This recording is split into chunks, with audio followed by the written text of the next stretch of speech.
Hello दोस्तों, आप सभी का स्वागत और अभिनंदन है आज की इस क्लास में।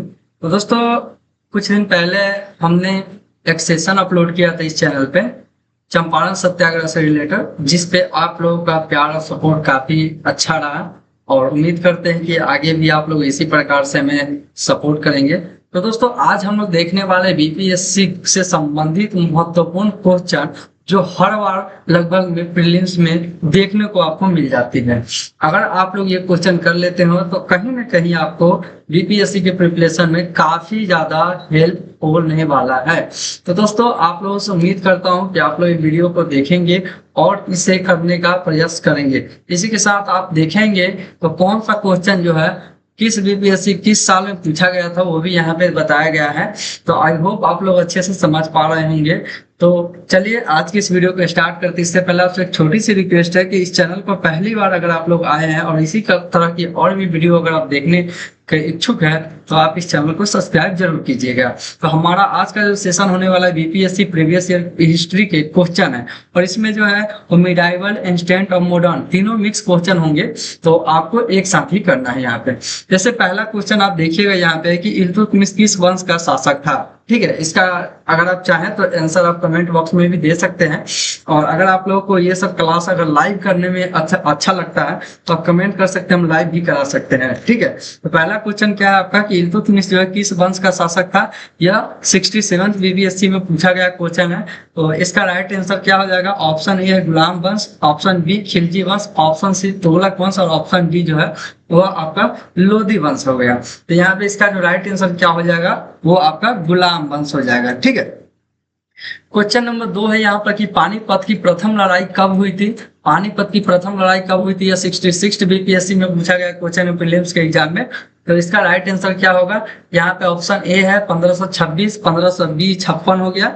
उसी के साथ 1761 सी में है और 1707 जो ऑप्शन डी में है। इसका राइट आंसर आपका ऑप्शन ए हो जाएगा 1526। 1556 में पानीपत का दूसरी लड़ाई हुआ था, ये भी आपको याद रखना है। और 1761 में पानीपत की तीसरी लड़ाई हुआ था, ये आपको याद रखना है। और यहाँ पे 1707 है, तो इससे आप याद रख सकते हैं कि औरंगजेब की जो मृत्यु हुई थी वो कब हुई थी? 1707 में हुई थी। इसी के साथ हमारा नेक्स्ट क्वेश्चन है कि दीन ए इलाही की स्थापना कब किसने की थी। यह 68 बीपीएससी में पूछा गया क्वेश्चन है और यह दीन ए इलाही एक प्रकार का धर्म था, वो किस शासक ने चलाया था। तो आपको यहाँ पे आंसर देना है। पहला ऑप्शन है बाबर, दूसरा आपका ऑप्शन कौन सा है? तो अकबर है, तीसरा में जहांगीर और चौथा देखिएगा तो आपको शाहजहां ऑप्शन है। इसका राइट आंसर आपका ऑप्शन बी हो जाएगा अकबर। इसी के साथ नेक्स्ट क्वेश्चन देखेंगे कि चंपारण सत्याग्रह कब हुआ था। यह 70 बीपीएससी में यानी लेटेस्ट क्वेश्चन है। जितने भी आप देख रहे होंगे यहाँ पे सभी के सभी लेटेस्ट क्वेश्चन ही है। तो आपको बताना है कि चंपारण सत्याग्रह कब हुआ था। ऑप्शन आप देख लीजिए, ऑप्शन ए 1915, ऑप्शन बी 1916 है, ऑप्शन सी 1917 और ऑप्शन डी जो है वह 1918 है। तो आपको याद रखना है कि 1916 में जो लखनऊ अधिवेशन हुआ था उसके दौरान जब गांधी जी लखनऊ आए थे तो बिहार के चंपारण के किसान जो नेता थे वो राजकुमार शुक्ल थे शायद। तो उन्होंने क्या किया था, तो गांधी जी को बुलाया था कि चंपारण के जो कृषक उनकी समस्याओं का समाधान कर सके। तो चंपारण सत्याग्रह कब स्टार्ट हुआ था? तो 1917 में हुआ था। ठीक है, इसी के साथ नेक्स्ट क्वेश्चन है कि अमरकोश के लेखक कौन थे। अमरकोश के लेखक कौन थे? यह 65 बीपीएससी में पूछा गया था क्वेश्चन। तो इसका राइट आंसर कौन हो जाएगा? कालिदास, अमर सिंह, बाणभट्ट या विष्णु शर्मा। इसका राइट आंसर आपका हो जाएगा अमर सिंह। क्वेश्चन नंबर 6 देखेंगे कि विक्रमशिला विश्वविद्यालय की स्थापना किसने की थी। 69 बीपीएससी में पूछा गया क्वेश्चन था, यानी साल 2 साल पहले का ही क्वेश्चन सब है। तो आप समझ सकते हैं कितने ज्यादा इंपॉर्टेंट क्वेश्चन है। तो विक्रमशिला विश्वविद्यालय की स्थापना किसने करवाई थी? तो इसका राइट आंसर आपका कौन हो जाएगा? ऑप्शन ए में चंद्रगुप्त मौर्य है, option B Dharmapal, option C जो है हर्षवर्धन, ऑप्शन डी समुद्रगुप्त है। तो आपको इसका जवाब देना है। इसका राइट आंसर आपका हो जाएगा ऑप्शन बी धर्मपाल। इसी के साथ क्वेश्चन नंबर 7 देखेंगे कि प्लासी का युद्ध कब हुआ था। प्लासी का युद्ध कब हुआ था? यह 64 बीपीएससी में क्वेश्चन पूछा गया है। और अगर आप लोगों ने प्लासी के युद्ध के बारे में नहीं देखा है वीडियो, तो इस चैनल पे ही हमने बहुत ही डिटेल में यूपीएससी और बीपीएससी को मद्देनजर में रखते हुए बनाया है। अगर आप लोगों ने नहीं देखा है तो मैं उसका भी लिंक डिस्क्रिप्शन में दे दूंगा। प्लासी का युद्ध लिखकर नीचे डिस्क्रिप्शन में आपको लिंक मिल जाएगा, तो आप वहां से देख लीजिएगा इस वीडियो को समाप्त करने के बाद। तो प्लासी का युद्ध कब हुआ था? वह 1757 में हुआ था। दूसरा ऑप्शन में क्या है? तो 1764 है, जिसका बक्सर का युद्ध जो है वो 1764 में हुआ था।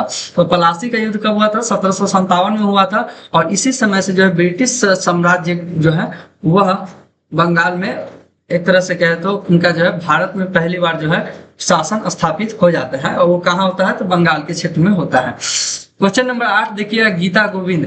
गीता गोविंद की रचना कौन किया था? गीता गोविंद के रचयिता कौन है? और ये जो है 67 बीपीएससी का क्वेश्चन है और इसका जवाब हम आपसे चाहते हैं, ठीक है, कि आप लोग कितना मन लगा कर पढ़ते हो और पढ़े हो, ये मैं आपसे देखना चाहता हूँ कि गीता गोविंद की रचना किसने की है। इसका जो जवाब है वो आपको देना है, ठीक है। अगर आप लोग दे देंगे क्वेश्चन का जवाब तो ठीक है, वरना मैं इसका भी एक्सप्लेनेशन बाद में कर दूंगा ताकि आप समझ पाए। क्वेश्चन नंबर 9 देखें, दिल्ली सल्तनत का पहला सुल्तान कौन था? आपको याद रखना है, दिल्ली सल्तनत का पहला सुल्तान पूछा गया 67 बीपीएससी में 66 में पूछा गया था। तो इसका राइट आंसर क्या होगा? इल्तुतमिश नहीं होगा, कुतुबुद्दीन ऐबक यहाँ पे राइट आंसर इसका हो जाता है, ठीक है। क्योंकि दिल्ली सल्तनत का जो पहला सुल्तान था, यानी दिल्ली सल्तनत का पहला वंश अगर कहे तो गुलाम वंश थी, और गुलाम वंश की स्थापना किसने किया था? कुतुबुद्दीन ऐबक ने किया। तो उसके बाद जो है इल्तुतमिश आए थे। इसके बाद देखेंगे क्वेश्चन नंबर 10, अर्थशास्त्र के लेखक कौन थे? अर्थशास्त्र के लेखक कौन थे? 68 बीपीएससी में पूछा गया क्वेश्चन था।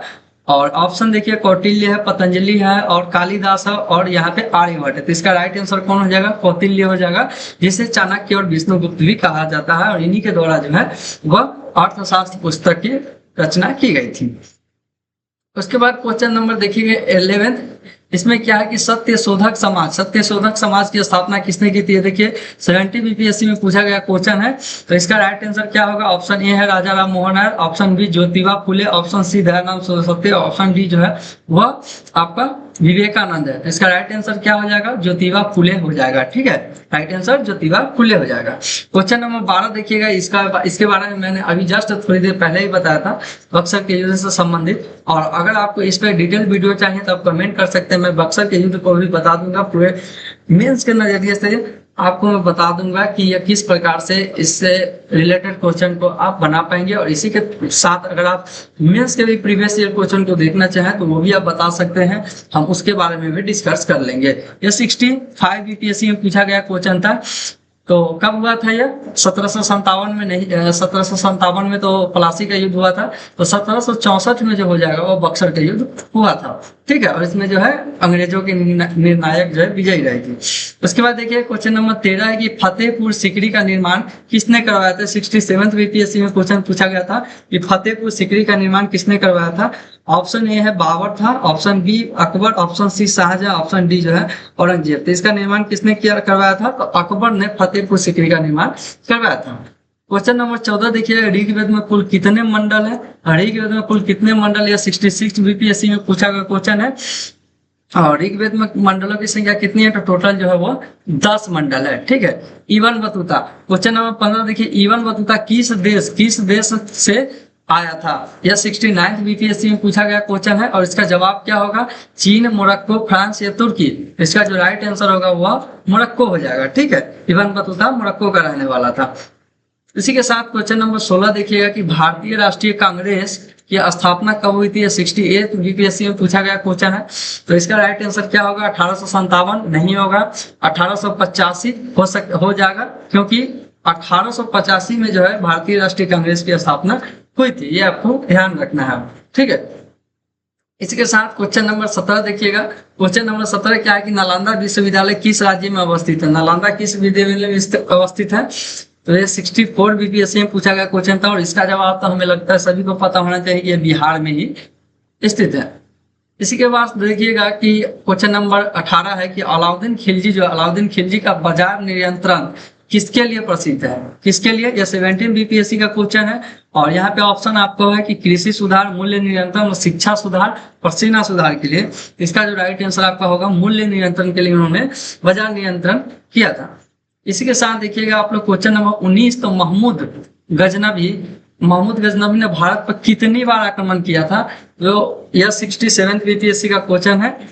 और कितनी बार किया था? 10 या 12, 17 या 20, तो टोटल 17 बार इन्होंने क्या किया था? आक्रमण किया था। और मेरे हिसाब से 1027 तक इन्होंने आक्रमण किया था, और जिसमें शायद सोमनाथ का जो मंदिर वाला था वो सबसे महत्वपूर्ण आक्रमण माना जाता है। क्वेश्चन नंबर 20 देखिएगा, यहाँ से क्वेश्चन नंबर 20 देखिएगा, स्वदेशी आंदोलन कब शुरू हुआ था? यह 66 बीपीएससी का क्वेश्चन है। स्वदेशी आंदोलन कब शुरू हुआ था? ऑप्शन है 1905, 1911, 1919 और 1930। तो इसका राइट आंसर क्या हो जाएगा? इसका राइट आंसर ऑप्शन ए 1905 हो जाएगा। क्वेश्चन नंबर 21 देखिएगा, अशोक किस वंश का शासक था? अशोक किस वंश का शासक था? यह 65 बीपीएससी का क्वेश्चन है। और यहाँ पे जो इसका राइट आंसर क्या हो जाएगा, तो यहाँ पे ऑप्शन तो दिया हुआ है गुप्त वंश, मौर्य वंश हो गया, नंद वंश दिया है, कुषाण वंश, लेकिन इसका राइट आंसर क्या होगा? तो इसका जो राइट आंसर होने वाला है वो आपका मौर्य वंश होने वाला है। इसी के साथ दोस्तों हम आपसे 10 सेकेंड का समय लेंगे। हम आपको एक बात बताना चाहते हैं कि हम इतनी मेहनत आपके लिए करते हैं, और तो आपका भी कुछ फर्ज बनता है कि आप लोग भी हमारे लिए कुछ करें। तो दोस्तों आप लोग से हमें कुछ नहीं चाहिए, बस आपको करना क्या है, तो बस सब्सक्राइब करना और इस वीडियो को शेयर करना है। क्योंकि अभी जो है हमने अपना पूरा सिस्टम किया है, तैयार किया है, और हम चाहते हैं कि आप भी इस एग्जाम को क्रैक करें, और आपकी जो तैयारी में है जितना हो सके हम सहयोग करें आपका। तो आपका भी तो कुछ फर्ज बनता है ना, तो हम इतना मेहनत करते हैं आपके लिए, तो आप तो थोड़ा सब्सक्राइब कर ही सकते हो। इसके लिए तो आपको कोई पैसे देना नहीं पड़ते, क्योंकि लगभग 90% लोगों ने अभी तक हमारे चैनल को सब्सक्राइब नहीं करते हैं, लेकिन वीडियो कंटिन्यू देखते हैं। तो आपका भी कुछ फर्ज बनता है, आप लोग भी हमें सपोर्ट करो, इस चैनल को सब्सक्राइब करो और शेयर करो। चलिए पुनः अपने क्वेश्चन पे आते हैं। क्वेश्चन नंबर 22 है, जजिया कर किसने समाप्त किया था? जजिया कर किसने समाप्त किया था? तो देखिए जजिया कर कितने शासकों ने लागू भी किया था, कितने ने समाप्त भी किया था। तो ऑप्शन के हिसाब से हमें यहाँ पे देखना पड़ेगा। यह 68 बीपीएससी में पूछा गया क्वेश्चन था। ऑप्शन में देखिएगा तो बाबर भी दिया गया है, अकबर भी दिया गया, औरंगजेब भी दिया गया है, और शाहजहां भी दिया गया है। तो यहाँ पे आपको याद रखना है कि ये जो है एक तरह से क्या है, तो इसका जो समापन इसमें से चारों में से किया था वो अकबर ने किया था। क्योंकि यहाँ पे औरंगजेब की चांस बहुत बच्चों को लग रहा है कि औरंगजेब हो सकता है, लेकिन नहीं, औरंगजेब नहीं होगा। औरंगजेब ने जजिया कर लगाया था, यहाँ तक कि वो अंग्रेजों पर भी जजिया कर लगाया था। ठीक है, उसके बाद क्वेश्चन नंबर 23 देखिएगा कि भारत छोड़ो आंदोलन कब हुआ था? यह 70 बीपीएससी का क्वेश्चन है। भारत छोड़ो आंदोलन कब हुआ था? 1930, 1942, 1947 या 1920 में हुआ था। इसका राइट आंसर आपका हो जाएगा 1942 ईस्वी। इसी के साथ क्वेश्चन नंबर 24 देखेंगे कि मेगास्थनीज जो है वो किसके दरबार में आया था? मेगास्थनीज किसके दरबार में आया था? 67 बीपीएससी का क्वेश्चन है। और यहाँ पे ऑप्शन आपको दिया गया अशोक, चंद्रगुप्त मौर्य, बिंदुसार हो गया, हर्षवर्धन। आपको एक चीज यहाँ पे और ध्यान देनी है, और आपको बताना है कि मेगास्थनीज जो है वो किसका राजदूत था। ठीक है, ये सबसे पहले किसके दरबार में आए थे? तो चंद्रगुप्त मौर्य के दरबार में आए थे। क्वेश्चन नंबर 25 देखिएगा यहाँ पे कि ताजमहल का निर्माण किसने करवाया था? 66 बीपीएससी का क्वेश्चन है। और ये तो सभी को पता होगा ही कि इसका जो निर्माण है वो शाहजहां द्वारा करवाया गया था। और इसी के साथ दोस्तों एक बात और मैं आपको बता दूं कि ये टोटल 25 क्वेश्चन थे, जिसका आंसर यहाँ पे आपको देखने को मिल रहा होगा। यानी अगर आप लोगों को ये क्वेश्चन का पीडीएफ भी चाहिए, आप हमें कमेंट कर सकते हो, हम आपको दे देंगे। आप व्हाट्सएप पर ले सकते हैं, हमसे जुड़ सकते हैं। और अगर व्हाट्सएप पे कमेंट करने का ऑप्शन नहीं मिलता है तो आप इंस्टाग्राम पर हमें फॉलो कर लीजिए, और वहां पे आप अगर हमें मैसेज करते हैं उसका रिप्लाई भी हम देंगे, और आपको ये सारा क्वेश्चन प्रोवाइड करवा देंगे। उसके बाद आप चाहें तो इसे पीडीएफ में निकलवा सकते हैं। ठीक है, और इसी प्रकार की और भी अगर वीडियो आप देखना चाहते हैं तो एक बार मैं फिर से आपसे रिक्वेस्ट करता हूँ कि चैनल को सब्सक्राइब जरूर करें।